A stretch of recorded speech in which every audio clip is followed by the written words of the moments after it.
Hey guys, Mark here at the Wildlife Center at Refreshing Mountain.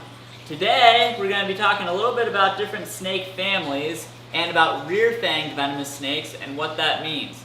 Now this snake here is called a Barron's racer. They're from South America.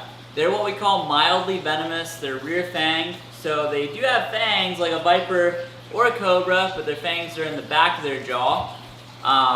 And typically they would chew a little longer to inject a more dangerous amount of venom, but the venom of this species is a little tricky. It hasn't been tested.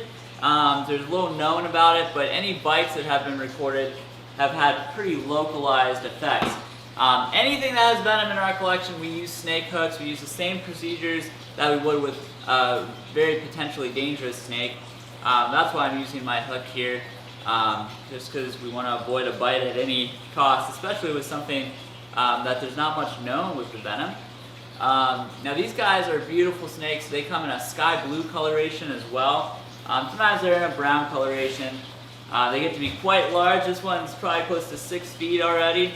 It's probably the fastest growing snake that I've ever worked with. I've had it since it was about a year old. I think it's only maybe 3.5 years old or 4 years old now. So a little bit about snake families. The main families of snakes that if you hear snake people talking about, and some of them you'll know, you've got pythons and boas. Anacondas are actually part of the boa family. You've got vipers, which include rattlesnakes and the famous African gaboon viper and puff adders and things like that. You've got elapids, which are the family that includes mambas and cobras and all the Australian venomous snakes and coral snakes, and there's some others as well.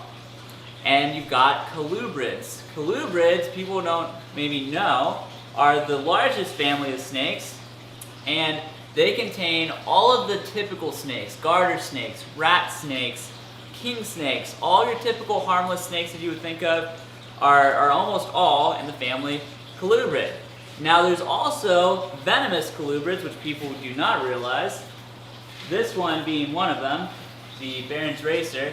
And some of them are actually highly venomous, just as toxic as some of the elapids and vipers out there. The boomslang from Africa is one of those. Some of the mangrove snakes and other species of snakes in that group over in Asia are quite toxic. Some of them, the keelback snakes found in Asia, are quite toxic. So even though most colubrids are harmless, there are actually a pretty large number that have venom, and some of them are kind of like the Barron's racer. It's a pretty mild venom, not much known about it, but pretty localized effects, and some of them are quite toxic. There are other families of snakes as well, but those are certainly the most common. Now, it looks like this snake is trying to climb up my arm and bite me. That's not what it's doing at all. In fact, this variety of snake is quite docile, quite naturally placid, and they are an arboreal species. They love to climb, and so it's just climbing up because it thinks my arm is another tree branch, and so I'm just using the hook to gently keep it away from my arm. That's our Barron's racer. It's a little bit about the snake family, so in future videos, if you hear me mention a word like colubrid or elapid or something like that, that gives you a better idea as to some of the main snake families that exist around the world. And there are almost 4,000 species of snakes altogether right now. I think the last I checked, it's like 3,600 or something. So there's a lot of varieties of snakes, a lot of diversity, and snakes out there that most people don't even know exist. There's just so many different varieties. So this is one of my favorite snakes that we have. They're found in South America, down in Uruguay and Bolivia, Argentina, places like that. So, well, thanks for watching, guys, and we will see you on our next week's video. Have a great day.